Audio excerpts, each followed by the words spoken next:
Today, we're counting down 5 greater Seattle neighborhoods where a $750,000 budget lines up closely with current median home values. And the neighborhood that lands at number 1 may not be the name most people guess first. For this countdown, we're looking at Seattle plus nearby suburbs through a very specific lens. What $750,000 buys, or at least where that number sits closest to the current median home value. That means this is not just a tour of famous neighborhoods, and it is not only about the lowest sticker price. We're weighing how closely each place lines up with the budget, then adding context like walkability, location, streets, landmarks, and the overall feel of the area. Some of these are inside Seattle city limits. One reaches out into Snohomish County, and each one gives a different version of what that price point can mean around the greater Seattle area. Number 5, Delridge. Delridge comes in at number 5 because its median home price sits at about $775,964 per Zillow and Redfin in 2026, which puts it just above the $750,000 mark. This West Seattle district stretches along Delridge Way, an arterial that follows the eastern slope of the Longfellow Creek Valley, running from near the southern city limits up toward the West Seattle Bridge over the Snohomish River. It is a place where the geography matters. The valley, the creek corridor, the bridge connection, and the longer north-south spine all shape how the neighborhood feels. For buyers comparing what $750,000 buys around Seattle, Delridge is interesting because it is still inside the city, but it doesn't have the same profile as the more central neighborhoods in the countdown. Walk Score gives Delridge a walk score of 60 in 2026. So the daily experience can depend a lot on which part of the district you are in and how close you are to Delridge Way or nearby services. It is a more spread-out Seattle option with a practical, residential character and strong connections to West Seattle's larger road network. At this budget level, Delridge earns its spot by hovering close to the target price, while offering a very different setting from Seattle's denser core. Number 4, Bitter Lake. Bitter Lake ranks 4th with a median home price of about $773,969, according to Zillow and Redfin in 2026. Again, landing just above the $750,000 budget line. The neighborhood is named for Bitter Lake itself, which gives the area a clear geographic anchor in North Seattle.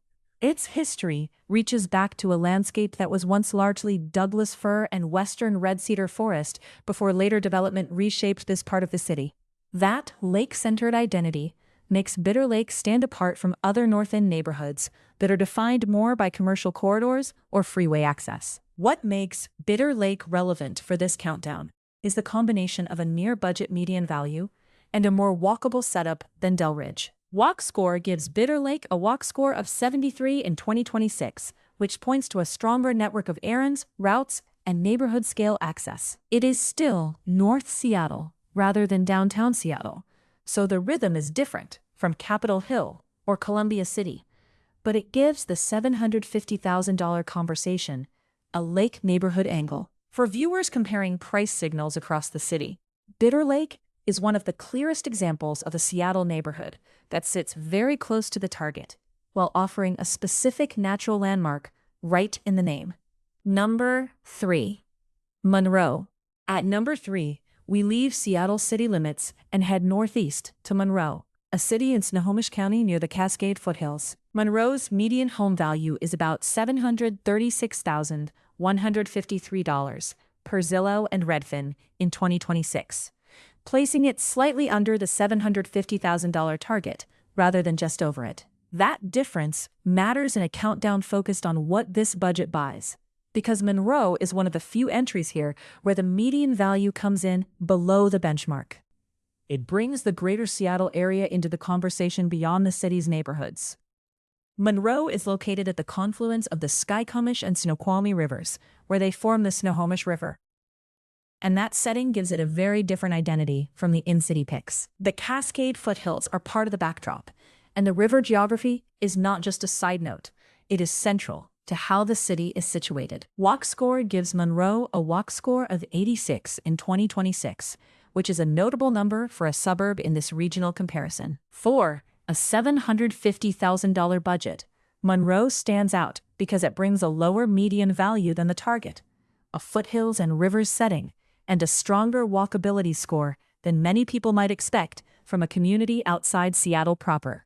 Now the countdown gets tighter, because the top two are both in Seattle and both sit extremely close hit number. This is where the trade-offs become less about simple price and more about the kind of neighborhood setting attached to that price. One is one of Seattle's most recognizable dense urban districts, immediately east of downtown. The other is in the Rainier Valley, with a landmark protected historic business district, and that is where the surprise starts to build. Number 2, Capitol Hill.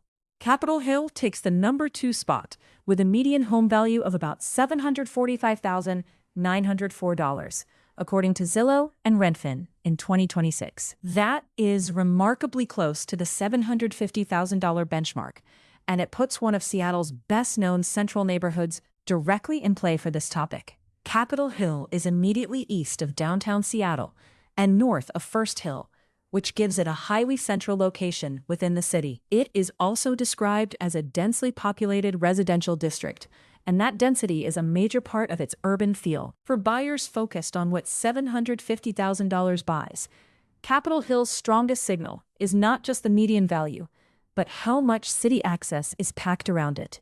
Walk Score gives Capitol Hill a walk score of 94 in 2026, one of the highest walkability scores. That number fits the neighborhood's street-level character, with compact blocks, major corridors, and a lot of daily activity close together. Capitol Hill could easily have been the expected number 1 because the price match is so tight and the location is so central. But one neighborhood edges it out by landing even closer to the exact target. Number 1. Columbia City. At number 1, it is Columbia City in southeast Seattle. Columbia City's median home value is about $751,509 per Zillow and Redfin in 2026, which puts it almost directly on top of the $750,000 budget. That near-perfect alignment is the biggest reason it claims the top spot. It is not dramatically under the number, and it is not far above it. It lands right where this countdown is focused. Columbia City sits within Seattle's Rainier Valley district and has a landmark protected historic business district, giving it a strong neighborhood center rather than just a residential label on the map. Walk Score gives Columbia City a walk score of 92 in 2026, so it also brings a high level of walkability into the budget conversation. The combination is what makes it so compelling for this specific ranking. A median value almost exactly at $750,000, a walkable neighborhood pattern, and a defined historic commercial core in southeast Seattle. That is why Columbia City beats out even Capitol Hill for the top position. And that number 1 result is the twist. The most central or most famous name did not automatically take the crown. Capitol Hill came close. Monroe added a strong suburban entry. Bitter Lake and Delridge both stayed right around the target from different parts of Seattle, but Columbia City's price alignment was just too precise to ignore. For a budget-focused look at Greater Seattle, that makes the final order feel both practical and a little unexpected. So, to recap the countdown, number 5 was Delridge, number 4 was Bitter Lake, number 3 was Monroe, number 2 was Capitol Hill, and number 1 was Columbia City. Each one shows a different version of what $750,000 can mean around the Seattle area, from West Seattle and North Seattle to Snohomish County and the Rainier Valley. The big takeaway is that the same budget can point to very different settings even when the median values are clustered closely together. What did we miss? Which Seattle neighborhood, suburb, or specific pocket would have made your personal top 5 for a $750,000 budget? And which one would you have ranked higher? If this breakdown helped you compare the area, tap the like button and subscribe for more Seattle neighborhood deep dives. And tell us what you want next. Another budget-based countdown, a suburb versus city comparison, or a closer look at one neighborhood from today's ranking.